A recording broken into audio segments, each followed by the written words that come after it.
Boa noite, igreja. A graça e a paz do Senhor Jesus, amém? Que alegria saber que hoje nós estamos cultuando juntos, e isso é um privilégio como igreja. Nem todas as pessoas podem fazer o que nós estamos fazendo hoje. Então, nós sabemos que isso, de fato, é uma bênção do Senhor para nós. E sabemos que onde a igreja se reúne, o Senhor ordena a bênção, né? Então, isso é um privilégio. Quero te convidar a abrir sua Bíblia no livro de Lucas, no capítulo 5.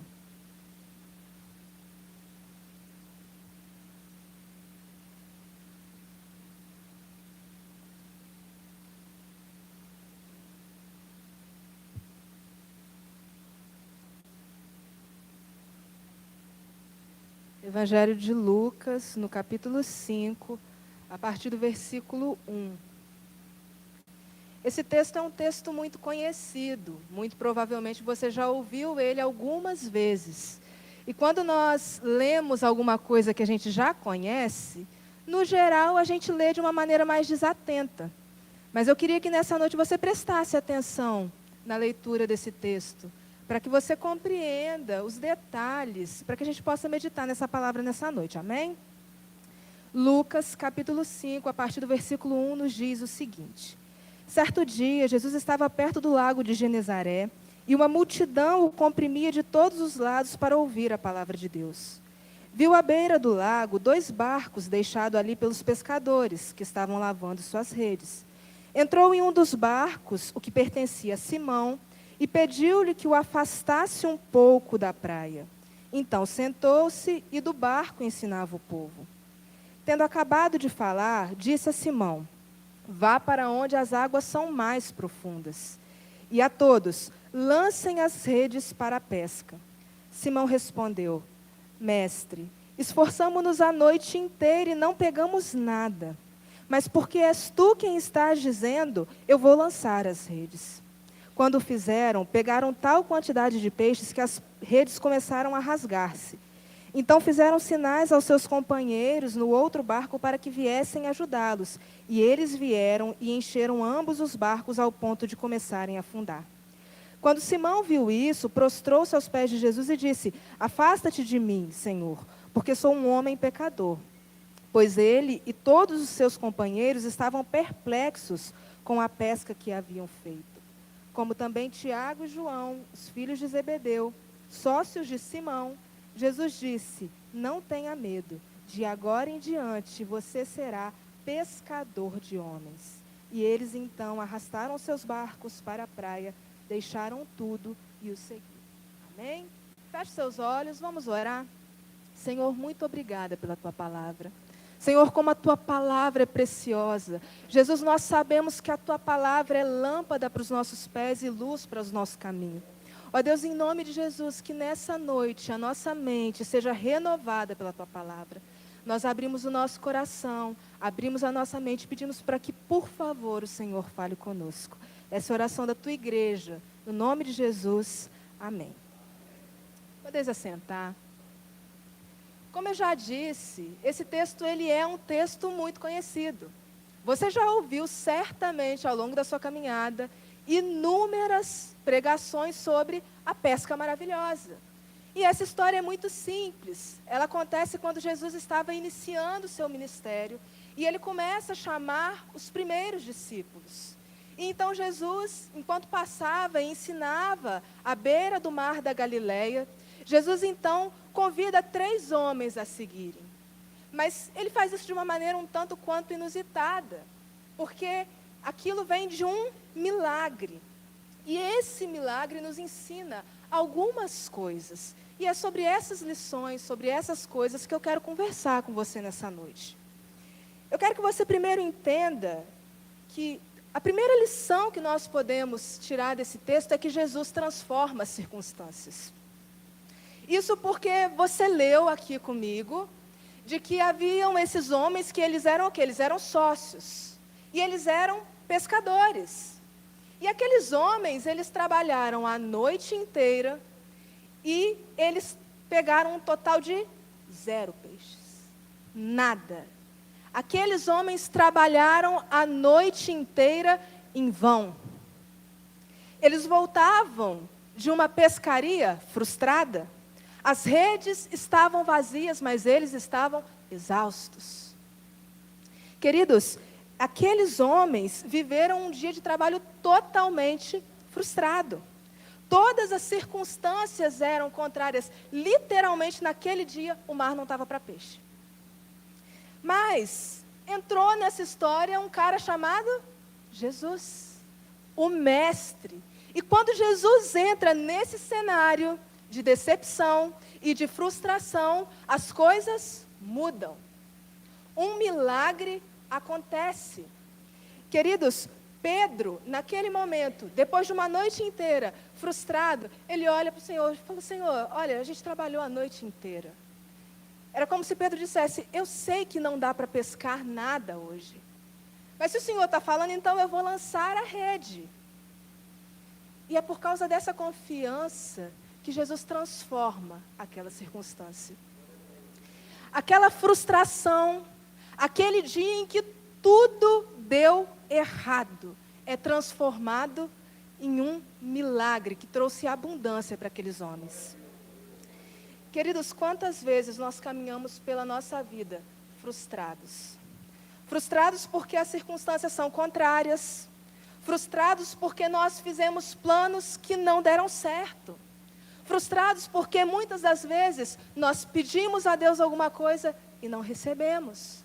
Outras vezes, frustrados porque nós caminhamos, nós damos o nosso melhor e em compensação nós não recebemos aquilo que nós tínhamos por expectativa. A frustração, ela é exatamente isso, um sentimento que diz respeito à nossa impotência. Você está diante de uma situação e não tem o que fazer. Nós, de alguma forma, pensamos que nós estamos dando murro em ponta de faca. Não tem jeito. Eu trabalhei a noite inteira, eu estou exausto. Mas é justamente nesses momentos em que Jesus entra no cenário. Para transformar a nossa frustração no nosso lugar de restauração. Queridos, Deus não nos fez para simplesmente nós andarmos cansados e frustrados. Mas Ele é o Deus poderoso que entrou na vida daqueles 3 pescadores e transformou o dia de vergonha daqueles homens num lugar de milagres. Queridos, Deus deseja fazer isso conosco. Mas nós precisamos nos entregar a Ele. Deixe Deus usar as suas frustrações para que você seja restaurado. Deixe Deus usar os seus medos para você ser restaurado. Deixe Deus transformar o seu coração. Aí você talvez vai me dizer: Esté, mas eu não tenho nada para oferecer. Aqueles homens também não tinham. O que eles tinham era vergonha de um dia que não serviu para nada. O saldo era negativo, não tinha peixe. Vocês têm noção do prejuízo? Era prejuízo. Era um dia ruim. Era um dia decepcionante, um dia frustrante. E nós podemos notar o grande milagre que aconteceu. Nós muitas vezes nos frustramos, mas nós esquecemos que Deus não se frustra. A palavra de Deus nos diz em Jó que: bem sei que tudo podes e que nenhum dos seus planos pode ser frustrado. A gente pode se frustrar com a nossa família, com o nosso trabalho. Nós podemos nos frustrar com a nossa igreja e até mesmo com Deus. Mas Deus não se frustra. Ele não tem nenhum plano frustrado. E nós precisamos confiar nisso, para que nós possamos entregar a Ele todas as nossas frustrações. Os nossos dias ruins, todas as nossas decepções. Porque Jesus é um agente de transformação. Queridos, aquilo que o homem, um só homem, pela sua desobediência, afastou toda a humanidade de Deus, mas foi também um só homem que, pela sua obediência, reconciliou toda a humanidade com Deus. Queridos, nós precisamos voltar os nossos olhos para Cristo e ver o poder transformador que Ele tem, não apenas quando está tudo bom, não quando apenas o milagre acontece, mas nos nossos dias de derrota, nos nossos dias de indignação, nos nossos dias de frustração, deixe Deus transformar os seus lugares de frustração. Porque Deus usa as nossas fraquezas para a glória dele. Paulo nos ensina isso. Porque quando estou fraco, então eu sou forte. O lugar de frustração é o lugar em que nós crescemos. Porque a fé em Cristo prospera em qualquer situação. A fé em Cristo não depende de circunstâncias boas para que ela prospere. Muito pelo contrário, nós somos cristãos quando o barco balança e nós continuamos firmes. É quando a pescaria não dá nenhum peixe e nós continuamos firmes. Porque Jesus transforma as circunstâncias. E se Ele não transformar as circunstâncias, Ele continua sendo Jesus. Ele não depende de nós. Mas Ele é infinitamente poderoso para fazer o infinitamente mais do que pedimos ou do que pensamos, segundo o poder dEle. E isso nós precisamos entender, que Ele pode nos transformar. E existem promessas, um canto do início ao fim da Bíblia a respeito disso. O profeta Isaías nos diz para colocar sobre os que estão em Sião óleo de alegria ao invés de pranto, vestes de louvor ao invés de espírito angustiado, ao fim de que se chamem carvalhos de justiça. Queridos, o Senhor transforma a nossa tristeza. O Senhor transforma o nosso pranto em dança. O Senhor transforma a nossa escassez em abundância. O Senhor transforma a nossa tristeza em alegria. Nós precisamos entregar o nosso caminho para Ele. Precisamos entregar o nosso coração a Ele. Porque Ele pode fazer todas as coisas e nenhum dos planos dEle pode ser frustrado. Deixe Deus transformar a sua frustração em restauração. Em nome de Jesus. Essa é a primeira lição que eu gostaria de destacar desse texto. Mas tem outras. E talvez essa seja a mais óbvia. É aquela que todo mundo olha para esse texto e você constata. É que a obediência, ela gera milagre. O que aconteceu naquele episódio? Naquele episódio, eles trabalharam a noite inteira e não pescaram nada. Mas aí Jesus entra e vocês percebem que quando ele pede para entrar no barco, ele pede para que ele entre no barco. E Pedro leve o barco para o mais profundo. Mas quando ele diz lance a rede, ele está dando uma ordem. Jesus deu uma ordem. E Pedro obedeceu. Veja que ali ocorreu uma situação no seguinte: Pedro era pescador. Pedro conhecia o mar. Ele tinha noção das condições marítimas perfeitamente. Você vai me dizer que Pedro não sabia que naquele dia o mar realmente não estava para peixe? É claro que Pedro sabia. Mas algo, naquele momento, move o coração de Pedro. Nem que fosse para provar que Jesus estava errado.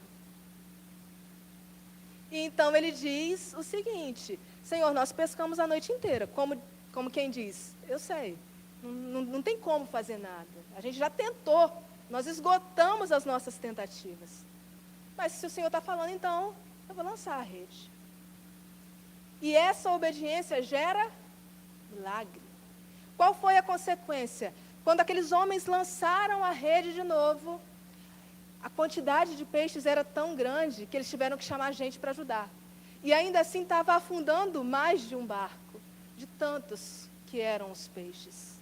Ou seja, aquilo era visivelmente um milagre. Aquilo era visivelmente a manifestação do poder de Cristo. Mas o poder de Cristo só se manifestou por meio da obediência daquele homem. Ah, Esther, Jesus precisava. Não, Jesus não precisava de nada, Jesus é Jesus. E Ele é poderoso. Mas a obediência de Pedro, daqueles homens, permitiu que eles vissem o milagre na vida deles. O milagre não era distante, o milagre acontecia na vida deles. A noite de pesca, frustrada, naquele momento o balanço era positivo. Tinha muito peixe para vender. estava sobrando peixe para vender. Então, ao mesmo tempo em que Pedro poderia oscilar entre o desânimo de uma noite de trabalho totalmente frustrada, Pedro manifesta sua fé num ato de obediência de lançar a rede. E isso transforma a vida daqueles homens, porque aqueles homens se tornaram discípulos. Mas a gente precisa entender que o barco não conseguiu comportar a quantidade de peixes, ou seja, aquilo era algo extraordinário. Para quem não tinha conseguido nada na última noite, aquilo gera uma convicção muito específica de que aquele homem não era um homem comum, aquele homem era um homem santo. Aquele homem era um homem diferente de tudo que já se tinha visto naquele tempo. Mas aquele milagre aponta para nós, ainda hoje, de que nós precisamos entender que a nossa obediência gera milagres. Obedecer a Deus é um princípio que nos conduz à bênção. Quantas vezes vocês já ouviram pessoas lendo, ou vocês mesmos já leram Deuteronômio, né? Quando o capítulo traz todas as bênçãos da obediência e logo em seguida, todas as maldições da desobediência. Queridos, obediência é um princípio cristão. Você precisa entender que a sua vida se funda nisso. Obedecer a Deus também diz respeito sobre o nosso amor por Ele. Não é à toa que a gente canta com as crianças que obedecer é mais que importante, é prova de amor, né? É uma canção, mas nós podemos ver isso. João nos diz: vocês serão meus amigos se vocês fizerem o que eu lhes ordeno. Ou seja, quando nós obedecemos, nós estamos demonstrando o nosso amor por Deus. A bênção de Deus nos acompanha, mas nós precisamos nos submeter à vontade dEle. Nós precisamos nos submeter à palavra dEle. Queridos, é muito fácil para a gente caminhar e falar que a gente ama a Deus se a gente não se parece com Ele. A gente não deixa o nosso caráter ser aperfeiçoado por Ele. Então a gente se diz cristão, mas nós somos cristãos que não parecem com Cristo. E isso não é amor. Porque o amor diz que nós obedecemos os mandamentos dele. Então, se nós não obedecemos, nós não o amamos. E aí não adianta a gente chegar aqui na igreja e cantar que nós o amamos. Se quando nós saímos daqui, nós vivemos a nossa vida de uma maneira totalmente diferente e alheia à palavra dele. Queridos, obediência gera milagres. Quantas vezes nós nos conformamos com a situação? É interessante que quando eu olho para esse texto, eu vejo a disposição de Pedro de lançar novamente as redes, mesmo depois de um cenário contrário. Quantas vezes nós estamos jogando a toalha aí, porque a gente fez uma vez e não deu certo? Ah, eu fiz uma vez, não deu certo, não vou fazer de novo. Já sei que deu errado, não tem como fazer isso aqui. E aí a gente joga a toalha. E a gente impede que Deus haja na nossa vida porque nós não estamos dispostos a fazer de novo. Porque nós não estamos dispostos a nos submeter novamente a uma ordem de Cristo. O milagre acontece, mas Pedro precisa entrar no barco e jogar a rede. O problema é que nós desistimos disso. Às vezes as promessas de Deus, elas são abundantes na nossa vida. Mas a gente não quer entrar no barco e jogar a rede de novo. A gente não quer ter trabalho ou ter mais trabalho. Às vezes você conhece uma pessoa que já conhece a Cristo, que já esteve na igreja, que já serviu na igreja e que hoje está distante. E aí você diz assim: eu já chamei, mas não tem jeito não. Vou deixar para lá. Jesus continua dizendo: lance a rede. Lance a rede. Mas você precisa se dispor a isso. Muitas vezes nós recuamos em relação àquilo que Deus nos ordena fazer. Nós nos conformamos com a circunstância que nos limita. Nós nos conformamos com a decadência do mundo. Nós nos conformamos com o declínio da igreja. Queridos, nós vivemos num tempo em que as pessoas dizem que a igreja é irrelevante. E assim, sinceramente, muitas das vezes a igreja de fato é irrelevante. Porque a igreja não faz o que a igreja deveria fazer. A igreja está preocupada demais em ficar bonita, em ter uma live bonita, um templo bonito. Mas nós não fazemos aquilo que nós realmente fomos chamados para fazer. Nós estamos conformados com vidas se perdendo. E então a gente chega aqui num dia como hoje, a gente ergue a nossa mão e diz que a igreja será arrebatada. E sim, isso é uma promessa e nós cremos que nós viveremos isso. Mas para nós vermos Jesus voltar, nós precisamos nos tornar a igreja que Ele deseja que nós fôssemos. Nós precisamos nos tornar a noiva que Ele deseja buscar. Nós queremos que Jesus volte, mas existem tantas pessoas que não ouviram falar de Jesus. E como Jesus vai voltar? Nós desejamos que Ele venha, nós desejamos que Ele haja no nosso meio. Mas nós esquecemos que nós devemos ser aquilo que Ele nos chamou para ser. Os milagres acontecem, mas eles são gerados debaixo da nossa obediência, debaixo da nossa disposição em ouvir a voz de Deus e obedecer a voz de Deus. Eu me lembro de que, quando nós falamos na história de Samuel, quando Deus levanta Samuel, é porque o cenário era o pior possível. Eli e os filhos, que eram sacerdotes naquele tempo, estavam corrompidos. E então Deus levanta Samuel naquele tempo como ministro, como sacerdote, para restaurar aquilo que era a promessa dele. Ele é um Deus santo e Ele não habita em lugares impuros. E quando Deus chama Samuel, é interessante a gente pensar que naquele tempo o texto diz que o Senhor não falava mais e as visões não eram frequentes. Isso por quê? Porque o povo era corrompido. Então, naquele tempo você tinha tudo, você tinha santuário, você tinha oferta e você tinha sacerdote, mas você não tinha a manifestação da presença de Deus. E aquele povo estava conformado com isso. Eu sei que parece distante, mas quantas vezes nós estamos num culto? Nós temos templo, nós temos oferta, mas nós não temos a presença de Deus. A presença de Deus é distante, é longínqua. E nós nos conformamos com isso. Não podemos nos conformar com isso. Porque Jesus transforma as circunstâncias. E Ele transforma tudo em nós. E tudo ao nosso redor. Mas nós precisamos fazer a nossa parte no milagre. Nós precisamos nos mover em direção a Cristo. Nós precisamos entrar no barco, ir para águas mais profundas e lançar novamente as redes. Lembre-se disso, obediência gera milagres. E a terceira lição que eu quero destacar com você nessa noite é que Jesus transforma pessoas e aponta um novo destino. Diante dessa pesca maravilhosa, diante desse milagre extraordinário que Pedro contemplou, ele faz uma constatação e ele diz: Senhor, eu sou um homem pecador.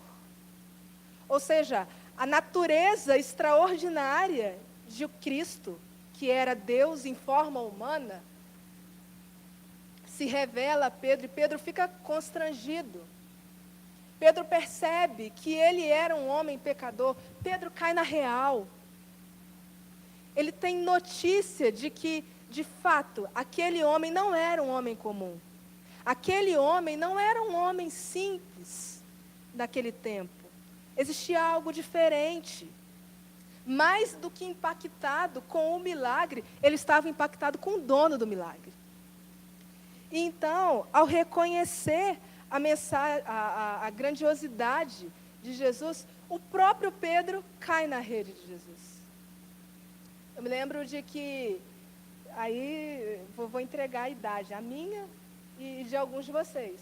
Há um tempo atrás aqui na igreja, a gente cantava uma canção que dizia assim: lançou a rede ao mar e querendo me pegar, pegou o meu coração. Foi isso que aconteceu com Pedro. Jesus lançou a rede, mas ele mesmo caiu na rede. Jesus pegou o coração daquele homem. Pedro caiu na rede de Jesus, ele foi alcançado por uma maravilhosa graça. E então ali surge uma promessa para Pedro. O que Jesus diz para Pedro? Jesus diz a Pedro o seguinte: eu te farei pescador de homens. O que houve aí? Pedro teve que recalcular a rota. Pedro era pescador de peixes mesmo. Entende? E de repente, aquele homem se torna um pescador de homens. Ou seja, o negócio de Pedro acabou naquele dia. O milagre foi extraordinário, mas ele teve que fechar a empresa. Foi extraordinário o que Deus fez, mas o barco voltou para o cais e foi aposentado. Entende? Então, é interessante quando nós pensamos isso, porque Pedro, naquele momento, está sendo reposicionado no reino de Deus. Aquele homem distante e sem contato com a maravilhosa graça de Deus, então ele encontra a própria graça. E daquele momento em diante, aquele homem é transformado em outra pessoa. Ele recebe uma nova missão, um novo direcionamento para a vida dele. E também a gente pode entender que ele estava sendo preparado. Porque é engraçado como Deus faz as coisas, né? Os homens aqui, quem aí pesca? Ninguém pesca. O Haroldo pesca. O Haroldo pesca. Então, eu não entendo muito de pesca. Mas o pouco que eu sei de pesca, pesca é uma atividade que leva tempo, paciência. Olha lá o que acontece. Você pega a isca, coloca no anzol, joga, e você faz o quê? Você espera. Né? Uma atividade de paciência para o Pedro, que você conhece, que é um cara bem esquentadinho. Não é verdade? Então, a profissão daquele homem e a missão daquele homem diz respeito à paciência. Da mesma forma que pescar peixes exige paciência, pescar pessoas também exige paciência. Nós precisamos ter paciência. A paciência é um fruto do Espírito. Pedro estava sendo transformado por Jesus. Estava recebendo uma nova missão. E ele foi um homem extremamente usado por Deus. Pedro foi um dos discípulos mais próximos de Cristo. Ao lado de Tiago e João, Pedro presenciou coisas que discípulo nenhum presenciou. A transfiguração no monte, o milagre na casa de Jairo, e quantos outros feitos milagrosos que aqueles homens presenciaram. A oração no Getsêmani. Aquilo era intimidade. Então Pedro se tornou um discípulo íntimo de Cristo. Pedro caminhou lado a lado com Cristo. Ou seja, ele não foi apenas salvo, mas ele foi transformado em discípulo e em apóstolo. Ele não foi apenas escolhido, mas ele também se tornou o líder dos seus próprios pares, porque nós sabemos a função importante de Pedro na fundação da igreja primitiva. Então, a transformação na vida de Pedro é algo radical. Jesus, naquele dia, no meio daquela pesca maravilhosa, Jesus transforma a vida de Pedro e aponta para ele um novo destino. E da mesma forma, ele deseja transformar a nossa vida e nos apontar uma nova direção, um novo caminho, pelo qual nós possamos servi-lo com alegria. Jesus não te chamou para trabalhar para Ele apenas. Ele te chamou para andar com Ele. É interessante que quando eu li o Evangelho de Lucas, mas essa passagem se repete nos outros evangelhos. E então, nos outros evangelhos, Jesus dá uma ordem, dizendo, segue-me. Então, nós podemos receber ainda hoje essa ordem. E segui-lo é andar com Ele. Trabalhar para Cristo é a consequência de quem anda lado a lado com Ele. Então, perceba que muito mais importante do que aquilo que você oferece em forma de trabalho é aquilo que você é quando você anda com Ele. Jesus conta com você na obra dele. Mas, antes de tudo, ele quer que você se torne o discípulo que anda lado a lado com ele. Você precisa andar com Cristo. E assim, naquela caminhada diária, o discípulo que tem intimidade, nós seremos, dia após dia, transformados pela presença de Cristo e pelas palavras de Cristo. Ainda hoje, Jesus nos convoca a sermos pescadores de homens. Mas eu preciso que você entenda que para você fazer aquilo que Jesus te chamou para fazer, você precisa se tornar aquilo que Ele te chamou para ser. Queridos, nós precisamos ser o discípulo que Deus espera de nós. Eu sei que nós vivemos num tempo de comodismo. Nós vivemos num tempo em que tudo é banal, inclusive as atividades religiosas, inclusive o serviço ministerial. Mas nós precisamos ter a firme convicção daquilo que Deus nos chamou para ser. E a firme convicção daquilo que Ele nos chamou para fazer. Porque uma vida transformada, ela é transformada dia após dia. E nós precisamos, dia após dia, renovar as nossas certezas. Renovar as nossas convicções nele. Porque não nos importa o que o mundo diz. Não importa o que o irmão diz, o que o irmão pensa, importa aquilo que Cristo diz. A palavra que Ele libera sobre você. Querido, Deus deseja transformar a sua vida por completo. Deus deseja te dar uma nova missão, mas depende de você entrar no barco e lançar a rede. Hoje em dia, é muito difícil você encontrar pessoas disponíveis a seguir e a servir a Jesus. Muitas pessoas dependem de que Deus faça uma intervenção clara, como essa que nós lemos hoje. Mas entenda que Deus não precisa de uma manifestação tão miraculosa como essa. Porque existem milagres incontáveis no seu dia a dia e que muitas das vezes ninguém valoriza. Você acordou hoje, você respirou, você viveu um dia inteiro e agora à noite você está aqui. Você sabe o que é isso? Milagre. Você trabalhou uma semana, nós estamos chegando no fim de um mês, né? Estamos indo para um outro mês, a gente já passou da metade do ano. O que é isso? Milagre. Misericórdia de Deus nos alcançando todos os dias.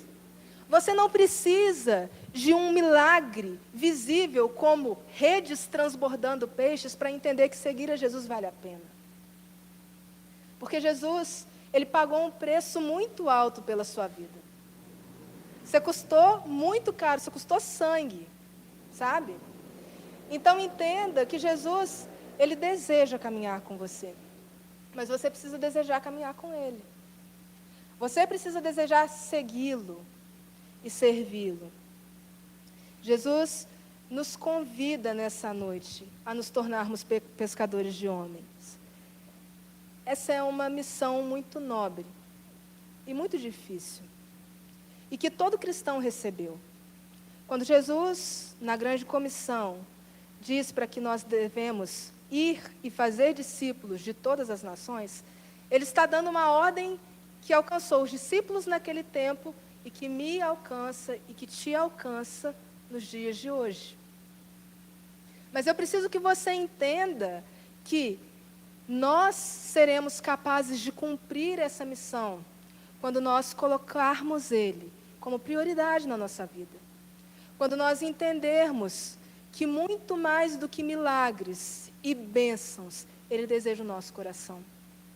E a graça de Deus é avassaladora, gente. Ela nos transforma por completo e é impossível que a gente não transborde isso. Quando nós amamos a Deus e quando nós sabemos o enorme sacrifício que Ele fez por nós, a enorme graça que nós recebemos, é impossível que isso não transborde na gente. Que isso não transborde na nossa casa, no nosso trabalho, na nossa vida cotidiana, para que pessoas sejam alcançadas. Fazer discípulos de todas as nações não significa você ir para a África evangelizar. Às vezes todas as nações são seus vizinhos, São os seus colegas de classe na faculdade, na escola. Todas as nações é o nosso bairro. Todas as nações é a nossa cidade, é o nosso país. Todas as nações. Uma missão clara, um propósito definido. Eu quero que você entenda isso. Você tem um propósito definido. Você foi chamado para fazer alguma coisa. Você tem talentos, meu irmão. Ah, Esther, não tenho não. Tem sim. Porque a Bíblia nos diz que Ele mesmo designou dentro da igreja vários dons. E nós podemos servir ao Senhor por meio deles. E a mesma Bíblia também nos diz que é Deus quem efetua tudo em todos. Então, Ele chama você e Ele chama a mim. Ah, Esther, mas eu não tenho talento. Você não tem talento?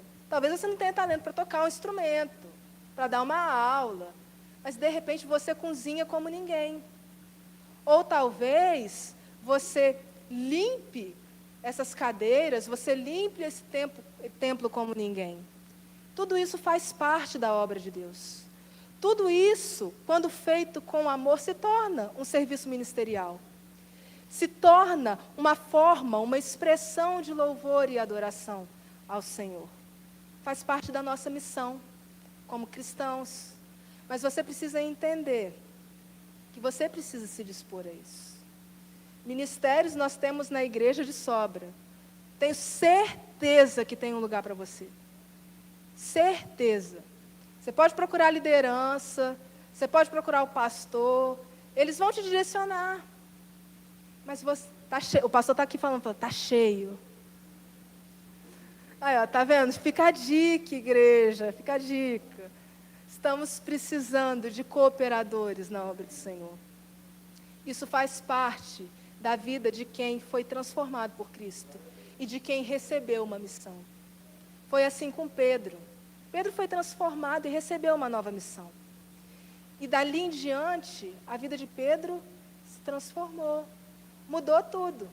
Como eu disse, ele aposentou o barco, ele foi fazer outra coisa. Isso é um privilégio. Ser transformado por Cristo. Ver e viver os milagres incontáveis dele na nossa vida.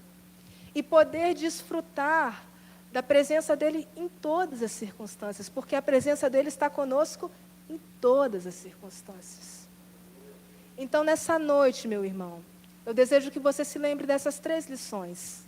Que Jesus transforma as circunstâncias. Ele transforma as nossas frustrações em lugar de restauração. Que você se lembre de que a nossa obediência gera milagres. E que você se lembre que Jesus transforma pessoas e nos dá uma nova missão. Lembre-se disso. Lembre-se de que a pesca maravilhosa nos ensina essas 3 lições. Em nome de Jesus, depende de você nessa noite. Meu conselho, entre no barco, vá para mais fundo e lance novamente as redes. E eu tenho certeza que você vai ver coisas extraordinárias, coisas maiores, aquilo que a mente humana ainda não conheceu.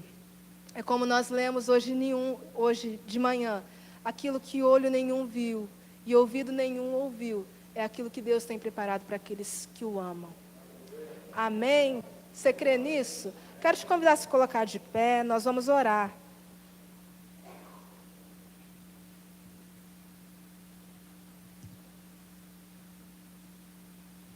Coloque seu coração diante do Senhor nessa hora.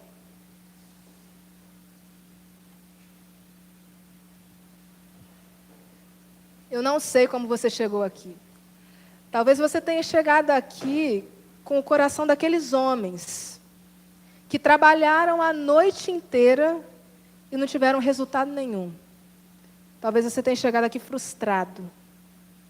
Frustrado com as circunstâncias, frustrado com pessoas, frustrados com a igreja ou mesmo frustrados com Deus. Mas Jesus transforma a nossa frustração em restauração. Apresente seu coração a Ele. Da maneira que você está, cansado, exausto, talvez necessitando de ver uma intervenção clara dEle na sua vida. Apresente seu coração a Ele.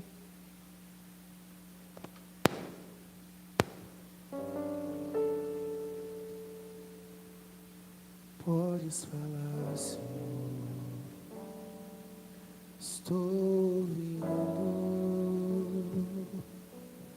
eu quero ser teu amigo, enquanto as pessoas não te escutam, nem querem saber de ti. Estou aqui, querendo te ouvir. Jesus, eu quero te conhecer. Jesus, contigo eu quero parecer. Jesus, eu não mereço, mas sei que foi o Senhor quem quis ser meu amigo primeiro. Eu quero